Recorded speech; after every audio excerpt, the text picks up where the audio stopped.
السلام علیکم لسنرز، آج جو میں ناول ریڈ کرنے جا رہی ہوں وہ ہے یہ غازی تیرے پراسرار بندے، جو کہ تحریر ہے بسمہ اعجاز کی۔ چلیے شروع کرتے ہیں اس کی قسط نمبر 4۔ ناول شروع کرنے سے پہلے پلیز چینل کو سبسکرائب کر دیجیے، بیل آئیکن کو پریس کریں تاکہ ہر نیا آنے والے ناول کی اپڈیٹ آپ کو ملتی رہے۔ امید کرتی ہوں ناول آپ کو بہت پسند آ رہا ہوگا۔ پلیز ویڈیو کو لائک کریں اور کمنٹ بھی ضرور کریں۔ چلیے شروع کرتے ہیں۔ آنیا کمرے میں ٹہلتی ہوئی دعا کو کال پر کال کر رہی تھی، مگر ہر بار کال آپریٹر نمبر بزی ہونے کا سنا دیتی۔ اس نے جھنجھلاہٹ میں موبائل بیڈ پر رکھا۔ پہلے ہی دماغ سوچ کر پاگل ہوئے جا رہا تھا کہ دعا اور امی آخر کیا کھچڑی پکا رہی ہیں آپس میں، اور اس پر دعا کا فون نہ اٹھانا اسے غصہ دلا رہا تھا۔ کچھ دیر وہ یوں ہی سوچتی رہی، پھر دوبارہ موبائل پکڑ کر دعا کو کال کرنے لگی۔ اس بار پہلی بیل پر ہی دعا نے کال اٹھا لی۔ ہاں بولو آنیا، کیوں بار بار کال کیے جا رہی ہو؟ آنیا تو تپ ہی گئی اس انداز پر۔ میں بہت بور ہو رہی تھی، سوچا آپ کو کال کر لوں، تھوڑا دل بہل جائے گا اور ٹائم بھی پاس ہو جائے گا۔ آنیا واضح طنز کر رہی تھی، پھر غصے سے پھاڑ کھانے والے انداز میں بولی، یعنی حد ہے آپی، اگر میں بار بار کال کر رہی ہوں تو یقیناً کوئی ضروری بات ہوگی نا؟ امی کہہ رہی ہیں گھر جلدی آئیں، اور ہاں ذرا مجھے ایک بات تو بتائیں، یہ مزار والا کیا چکر ہے؟ آپ کو پتہ ہے سوریا آنٹی آج اتنا ہنگامہ کر کے گئی ہیں، کہہ رہی تھیں دعا کسی لڑکے کے چکر میں پیروں کے پاس جاتی ہے۔ آنیا کے پٹر پٹر کرتی زبان کو دعا نے بریک لگائی۔ اچھا میں آدھ پون گھنٹے میں آتی ہوں، امی کو بولنا کہ پریشان نہ ہو، بلکہ میں خود کال کر لیتی ہوں ابھی امی کو، اور تمہیں آ کر ساری بات خود بتاؤں گی، ٹھیک ہے؟ اللہ حافظ، اپنا خیال رکھنا۔ دعا نے جلدی سے کہتے ہوئے فون بند کر دیا تو آنیا فون کو گھورتی رہ گئی۔ ایک دفعہ گھر تو آؤ تم آپی، اچھے سے خبر لوں گی تمہاری۔ یہ کہتے ہوئے اس نے کب سوچا تھا کہ دعا آج گھر ہی نہیں آئے گی۔ برسوں پرانا خواب آج حقیقت کا روپ دھارے اس کے سامنے مجسم کھڑا تھا۔ آج سے وہ بھی ان لوگوں میں شمار ہونے جا رہا تھا جنہیں دنیا گمنام کے نام سے جانتی تھی۔ یہ غازی یہ تیرے پراسرار بندے، جنہیں تو نے بخشا ہے ذوق خدائی، دو نیم ان کی ٹھوکر سے صحرا و دریا، سمٹ کر پہاڑ ان کی ہیبت سے رائی۔ حزیر نے آئینے میں اپنے آپ کو دیکھتے ہوئے خود کو ابھی سے مشن پر تصور کر لیا کہ ٹریننگ مکمل ہوئی تھی، مگر وہ ابھی سے خود کو ISI، حالانکہ ابھی کچھ دن پہلے ہی تو ایجنٹ کے روپ میں دیکھ رہا تھا۔ کیسا انوکھا جذبہ ہوتا ہے وطن کے محافظوں کے پاس کہ جان دینے سے بھی گریز نہیں کرتے۔ ساری عمر دیار غیر میں گمنام بن کر گزار دینے والے اپنے گھر والوں کو یہ بھی نہیں بتا سکتے کہ وہ زندہ بھی ہیں یا نہیں۔ دشمنوں کی پل پل کی خبر رکھنے والے اپنے گھروں سے بھرپور یوں بے خبر ہو جاتے ہیں کہ ایک دن اپنے رشتوں کے لیے بھی وہ گمنام بن جاتے ہیں۔ ہاں ایسے ہی ہوتے ہیں ISI کے محافظ۔ عزیر نے پیار سے سوچتے ہوئے کمرے میں لگی مارخور کی تصویر کی طرف دیکھا تھا۔ اتنے میں فون کی گھنٹی بجی۔ اس نے سائیڈ پر رکھا موبائل اٹھایا اور بڑے حشاش بشاش لہجے میں بولا، السلام علیکم میرے نقلی مارخور بھائی۔ دوسری جانب افراز تھا۔ ISI کی ٹریننگ کے دوران ہی ان دونوں کی بہت اچھی دوستی ہو گئی تھی۔ ہاں میں نقلی مارخور ہوں تو تم بھی تو نقلی USA ہو، یاد ہے اسکول میں کتنا مذاق بنا تھا تمہارا اپنے آپ کو USA کہلوانے پر؟ افراز نے بھی حساب برابر رکھتے ہوئے اس کو یاد دلایا۔ عزیر کا پورا نام عزیر شاہزیب آوان تھا، اسی لیے مختصر اپنے آپ کو USA کہلواتا تھا۔ افراز نے واقعی بڑا ریکارڈ لگایا تھا اس کا۔ اس کے چہرے پر ان دنوں کو یاد کرتے اداسی پھیل گئی تھی۔ کتنے اچھے دن تھے ٹریننگ کے، مجھے اسکول بہت یاد آتا ہے۔ افراز بھی سینٹی ہو کر بولا، بس کر پگلے، رلائے گا کیا؟ اتنے دنوں کے بعد آج میں اپنے گھر میں سکون سے 10 بجے سو کر اٹھا ہوں، اور تجھ سے میرا چین برداشت نہیں ہو رہا جو ٹریننگ اسکول کو یاد کر کے میرا حلق خشک کروا رہا ہے۔ ایسا لگ رہا ہے جیسے ابھی سر ظلمی اپنی روبدار آواز میں کہیں گی، افراز اگر آپ سے صبح جلدی نہیں اٹھا جاتا تو اپنا سامان پیک کیجیے اور گھر جائیے۔ افراز نے کچھ اس طرح ان کی نقل اتاری تھی کہ عزیر بے ساختہ ہنس دیا۔ ہنس لو، ادھر بھی تم مجھ پر ہنسا کرتے تھے جناب، خود تو کیپٹن تھے اس لیے بڑے مزے سے ٹریننگ کرتے رہے، جبکہ میں ٹھہرا ایک عام شہری اتنے کڑے وقت سے گزر کر یہاں تک پہنچا ہوں۔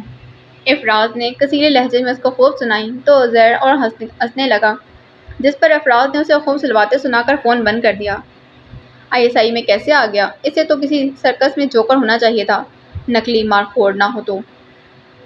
عزیر نے ہنستے ہوئے خود کلامی کی اور ایک دفعہ پھر پیار سے گنگنایا، ISI میں ہوں میں ہوں گمنام۔ ISI انٹر سروسز انٹیلیجنس کو کہا جاتا ہے۔ اس ادارے کا قیام جنوری 1948 میں کیا گیا۔ اس کا ہیڈ کوارٹر اسلام آباد میں ہے۔ ISI کا کام ملکی معلومات کو اکٹھا کرنا اور دشمنوں سے ملکی حساس معلومات کو ملک IB میں بنیادی فرق یہی ہے کہ ISIB اور ISI اور رازوں کی حفاظت کرنا ہے۔ ملک سے باہر بھی پاکستان کے دشمنوں کو ڈھونڈتی ISI کے اندر رہ کر ڈیفینڈ کرنا ہوتا ہے جبکہ اور ان کا صفایا بھی کرتی ہے۔ غیر ملکی ایجنٹس پر نظر رکھنا، دہشت گردوں کے رازوں کا پتہ چلانا اور حساس اداروں کی حساس معلومات کو محفوظ رکھنا ISI کے اولین فرائض میں سے ہے۔ ویسے تو ISI اور IB کے ایجنٹس الگ الگ اپنی ڈیوٹیز پر پرفارم کرتے ہیں، مگر کچھ ایسے کیسز IB اور ISI کے ایجنٹس کو مل جاتے ہیں جن کو ISI کے ہیڈ ڈائریکٹر جنرل کو براہ راست ساری رپورٹ وزیر اعظم اور آرمی چیف کو کرنا پڑتی ہے۔ دنیا کی نمبر 1 سیکرٹ ایجنسی ISI نہ صرف پاکستان بلکہ پوری دنیا میں اپنے ملک کا تحفظ کرنے کا لوگو مار خور ہے، جو کہ پاکستان کا قومی جانور بھی ہے۔ ISI میں شمولیت کے 2 طریقے ہیں، ایک ڈائریکٹ وے اور دوسرا انڈائریکٹ وے۔ سب سے پہلے بات کرتے ہیں انڈائریکٹ وے کی۔ وہی لوگ جوائن کر سکتے ہیں جو آرمی میں ہوں۔ اس کے لیے ISI اس طریقے سے انہیں اپنے ہیڈ کوارٹر میں درخواست دینی پڑتی ہے۔ اس کے بعد مختلف ٹیسٹ دینے پڑتے ہیں جن میں ریٹن ٹیسٹ، اسکل ٹیسٹ اور IQ ٹیسٹ شامل ہوتے ہیں۔ جو امیدوار یہ ٹیسٹ کلیئر کر لیتے ہیں ان کو انٹر سروسز انٹیلیجنس اسکول بھیجا جاتا ہے FIU، جہاں انٹیلیجنس کورس اور ٹریننگ مکمل کرنے کے بعد امیدوار فیلڈ ایجنٹ یونٹ میں اپلائی کر سکتے ہیں۔ اگر امیدواروں کی کارکردگی ٹریننگ اور کورس کے دوران اچھی اور حوصلہ افزا ہے تو پھر ان کی سلیکشن ہو جاتی ہے۔ سینئر ملٹری آفیسرز کی ڈیوٹیز حساس جگہوں پر بدلتی رہتی ہیں، کبھی ایک جگہ تو کبھی دوسری جگہ۔ دوران مشن بہت کم ایجنٹس آپس میں رابطہ رکھتے ہیں، بلکہ نہ ہونے کے برابر۔ حتیٰ کہ ISI تاکہ برے وقت میں صرف وہی پھنسیں، لیکن دنیا کی کوئی بھی طاقت آج تک ISI محافظوں کی زبان نہیں کھلوا سکی۔ ISI میں جن آفیسرز کی پرفارمنس بہت زیادہ اچھی ہوتی ہے ان کی مدت ملازمت توسیع کر کے 60 سال تک عمر بڑھا دی جاتی ہے۔ اب بات کر دیتے ہیں ڈائریکٹ وے کی۔ فیڈرل پبلک سروس ISI جو سویلین میں شامل ہونا چاہتے ہیں ان کے لیے اشتہار دیا جاتا ہے۔ FASC کے ذریعے مختلف قسم کے ٹیسٹ لیے جاتے ہیں، مثلاً knowledge of current affairs English test, various analytical abilities IQ test, skill test. Short list test کے رزلٹ کے بعد امیدواروں کو بھیج دی جاتی ہے۔ ان کا بیک گراؤنڈ چیک کیا جاتا ہے اور سلیکٹڈ امیدوار کی لسٹ لگائی جاتی ہے اور اس کے بعد ان کو انٹرویو کے لیے بلایا جاتا ہے۔ ISI اور FPSC کے آفیشیل ممبران یہ انٹرویو ایک جوائنٹ کمیٹی کرتی ہے جس میں ہوتے ہیں فزیکل ایویلویشنز، جو امیدوار انٹرویو پاس کر لیتے ہیں ان کی فٹنس میڈیکل اور باقاعدہ جوائننگ کرنے سے پہلے امیدوار کا فیملی بیک گراؤنڈ چیک کرتی ہے۔ بہت دھیان سے چیک کیا جاتا ہے۔ ISI میں بھیجا جاتا ہے جہاں انٹر سروسز انٹیلیجنس اسکول اگلے مرحلے میں ان کو کم از کم 1 سال کی ٹریننگ دی جاتی ہے۔ ISI میں شمولیت کے بعد کچھ سویلین ایجنٹ زیادہ تر میجر کے رینک تک ہی رہتے ہیں اور کچھ کو جوائنٹ انٹیلیجنس بیورو ایجنٹس کو جوائنٹ انٹیلیجنس ایکس ڈپارٹمنٹ میں بھیج دیا جاتا ہے۔ وہ بہت تیز بھاگ رہی تھی، ساتھ ساتھ گردن مڑ کر پیچھے بھی دیکھ لیتی، وہ ابھی تک اس کے پیچھے بھاگ رہے تھے۔ آج اگر وہ ان کے ہاتھ آ جاتی تو بخوبی جانتی تھی کہ اس کے ساتھ کیا ہوگا، اس لیے وہ کھلی سانسوں کے ساتھ بس بھاگ رہی تھی۔ اس کا لمبا دوپٹہ بار بار پیروں میں اٹک رہا تھا، پھر وہی ہوا جس کا ڈر تھا۔ بھاگتے بھاگتے اس کا پاؤں دوپٹے میں اٹکا، وہ دھڑام سے منہ کے بل گری۔ اتنے میں وہ نقاب پوش بھی اس کے سر پر پہنچ گئے تھے۔ ان کا سرغنہ بشیر آگے بڑھا اور اس کو بازو سے پکڑ کر سیدھا کھڑا کیا۔ زور سے ایک تھپڑ اس کے چہرے پر رسید کیا۔ سالی کب تک بھاگے گی؟ ہمیں بھی بھگائے گی؟ اوئے گاڑی میں ڈالو اس کو، اس کے ہاتھ پاؤں باندھ کر اور اس کا منہ بھی بند کرو۔ اس نے مدد طلب نظروں سے ادھر ادھر دیکھا مگر 2-4 راہگیر گزر رہے تھے، وہ بھی یہ سارا ماجرا دیکھ کر پلٹ گئے تھے۔ اس کو گاڑی میں دھکیل دیا گیا اور آس پاس سارے گارڈز بیٹھ گئے تھے۔ بڑی آئی سینئر صحافی دعا ملک، بشیر نے بڑبڑاتے ہوئے ڈرائیونگ سیٹ سنبھالی اور گاڑی فراٹے بھرتی آگے بڑھ گئی تھی۔ دعا سوچ رہی تھی اگر میں سر عظیم کی بات مان لیتی تو ابھی یوں نہ ہوتا۔ کچھ دیر پہلے شام اب پوری طرح ڈھل رہی تھی اور لان میں لگائی گئی مصنوعی روشنیوں کے ساتھ اب ستاروں کی روشنی بھی ماحول کو منور کر رہی تھی۔ کھانے کا دور شروع ہو چکا تھا۔ دعا کا اب گھر جانے کا ارادہ تھا۔ سر عظیم کا خیال درست تھا کہ دعا کو ہاتھوں ہاتھ لیا جا رہا تھا، اسی لیے وہ جلد از جلد یہاں سے فرار چاہتی تھی۔ دعا کو کہاں جا رہی ہو بیٹا؟ اسے بیرونی گیٹ کی جانب بڑھتے دیکھ کر سر عظیم بھاگے چلے آئے۔ گھر، اس نے مختصر یک لفظی جواب پر اکتفا کیا۔ وہ نہیں چاہتی تھی کہ اس سے کوئی بدتمیزی ہو، اس لیے تب سے وہ ان کو اگنور کر رہی تھی۔ بیٹا رات کے وقت اس وقت کیسے جاؤ گی؟ میرا ڈرائیور چھوڑ آتا ہے تمہیں؟ وہ فکر مندی سے ٹائم دیکھتے ہوئے ڈرائیور کو اشارہ کرنے لگی۔ بہت شکریہ سر آپ کا، آپ کو فکر کرنے کی ضرورت نہیں، میں نے کال کر کے ٹیکسی منگوا لی ہے، ابھی آتی ہی ہوگی، بلکہ میرا خیال ہے آ گئی۔ میں چلتی ہوں، خدا حافظ۔ وہ سد میری سے کہتے گیٹ کی جانب بڑھی اور باہر نکل گئی تھی۔ غصے میں سر کو کہہ تو دیا کہ ٹیکسی منگوا لی، جبکہ ایسا کچھ بھی نہیں تھا۔ اتنا وقت ہی نہیں ملا تھا کہ کال کر لیتی۔ روڈ کے کنارے سے اس روی سے چلتی وہ کال کرنے کا سوچ رہی تھی جب اچانک ایک گاڑی عین اس کے سامنے آ کر رکی اور کچھ پستول بردار نقاب پوش باہر نکلے جنہوں نے دعا کو چاروں طرف سے گھیر لیا۔ کون ہو تم؟ کیوں مجھے ہراساں کر رہے ہو؟ دعا اس اچانک صورتحال سے ڈر گئی مگر سخت لہجے میں بولی۔ ان میں سے بشیر آگے بڑھا اور اس کے ہاتھ سے موبائل چھینتے ہوئے کمینگی سے بولا، ہم کون ہیں یہ تو اب ہم تمہیں بتائیں گے، لڑکی تو ابھی چل ہمارے ساتھ۔ بشیر اس کا ہاتھ پکڑ کر اس کو کھینچنے لگا تو دعا نے اس کو زور سے دھکا دیا اور ہاتھ چھڑا کر ایک جانب بھاگ گئی۔ اوئے پکڑو اسے، میری شکل کیا دیکھ رہے ہو، کمینوں، بھاگو اس کے پیچھے۔ بشیر کے چلانے پر سب گارڈز بھاگتے ہوئے دعا کا پیچھا کرنے لگے بشمول ہادی کے، اور اب دعا ملک بہاج کے کنڈوں کے قبضے میں تھی۔ اس کے ساتھ اب آگے کیا ہونے والا تھا یہ تو وقت ہی جانتا تھا۔ کون سیکھا ہے صرف باتوں سے، سب کو ایک حادثہ ضروری ہے۔ رات کے 8 بجے انٹیلیجنس بیورو کی میٹنگ ہنگامی بنیادوں پر بلائی گئی تھی۔ سب موجود تھے سوائے ماہین اور ہادی کے، مگر کال پر وہ دونوں بھی میٹنگ اٹینڈ کرنے والے تھے۔ عمر اور اریت دونوں ساتھ ساتھ بیٹھے ہوئے تھے۔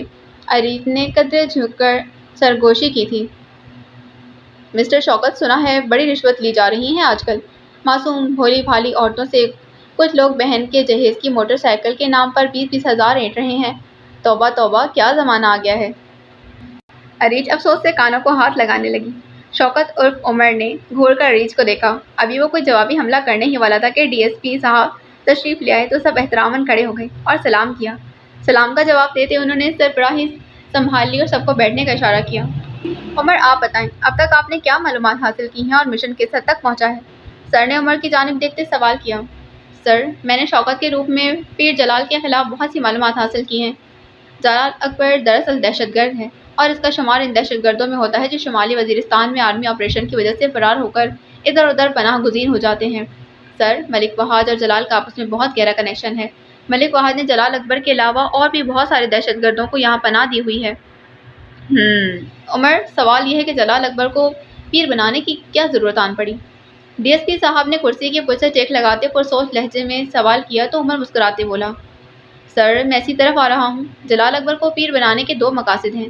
نمبر 1، وہ دراصل اپنے بجٹ کو بڑھانا چاہتے ہیں، یعنی عوام سے نذرانے کے نام پر جو پیسہ لوٹا جاتا ہے اس کو ہتھیار خریدنے اور کم عمر جوانوں کو دہشت گردی کی ٹریننگ دینے کے لیے استعمال کیا جا رہا ہے۔ اور دوسرا مقصد تو انتہائی خطرناک ہے۔ 2 دن بعد مزار پر جو عرس ہونے والا ہے، اس موقع پر ایک خودکش حملے کا پلان بنایا گیا ہے جو کافی بڑے پیمانے پر کیا جائے گا۔ عمر اتنا کہہ کر خاموش ہوا تو سب اس کی کارکردگی پر تالیاں بجانے لگے۔ سر، اگر ہمیں اتنا کچھ پتہ چل ہی گیا ہے تو اور ہمارے پاس ان کے خلاف ثبوت بھی ہیں تو ہم ملک بہاج اور اس کی نکلی پیر کو گرفتار کیوں نہیں کر لیتے؟ اریت کے ساتھ بیٹھی ایک اسسٹنٹ سب انسپکٹر ماہا نے الجھ کر سوال کیا۔ اسے کچھ دنوں پہلے ہی مشن میں شامل کیا گیا تھا۔ نو مس ماہا، ہم فی الحال ان کو گرفتار نہیں کر سکتے کیونکہ ابھی ہمیں یہ معلوم کرنا ہے کہ وہ خودکش بمبار کون ہیں جن کے ذریعے مزار پر حملہ کیا جائے گا، اور دوسری بات ان کے ٹھکانوں کا پتہ بھی تو کرنا ہے۔ اور یہ سب کون معلوم کرے گا؟ ماہا نے پھر سے سوال کیا۔ یہ سب میں معلوم کر لوں گا، مجھ پر چھوڑ دیں۔ ٹیبل پر رکھے موبائل فون کے اسپیکر سے ماہین کی آواز گونجی تو سب چونک گئے تھے۔ ماہین، آپ ٹھیک تو ہو نا؟ بہت خطرہ مول لیا ہے بیٹا، جس مشن پر آپ ہو ذرا سی کوتاہی ہی جان اور عزت دونوں کے لیے خطرناک ثابت ہو سکتی ہے۔ سو بی کیئرفل۔ سر نے شفقت سے ماہین کو وارن کیا تو وہ مضبوط لہجے میں بولی، آپ فکر نہیں کریں سر، مجھے اپنی عزت اور جان کی حفاظت کرنی خوب آتی ہے۔ انشاءاللہ سب کچھ پلان کے مطابق ہوگا، آپ دعا کیجیے۔ اچھا سر، میں زیادہ دیر بات نہیں کر سکتی، خدا حافظ۔ ماہین نے کال ختم کی تو سر کچھ دیر ہادی سے بات کرتے رہے۔ تقریباً 1 گھنٹے یہ میٹنگ جاری رہی، پھر کہیں جا کر سب کو گھر جانے کی اجازت ملی تھی۔ ہاں تو مس اریج، آپ کیا کہہ رہی تھیں کہ میں عورتوں سے پیسے لیتا ہوں، رشوت لیتا ہوں؟ عمر نے باہر نکلتے ہی اریج کو جا لیا جو اپنی گاڑی میں بیٹھنے لگی تھی۔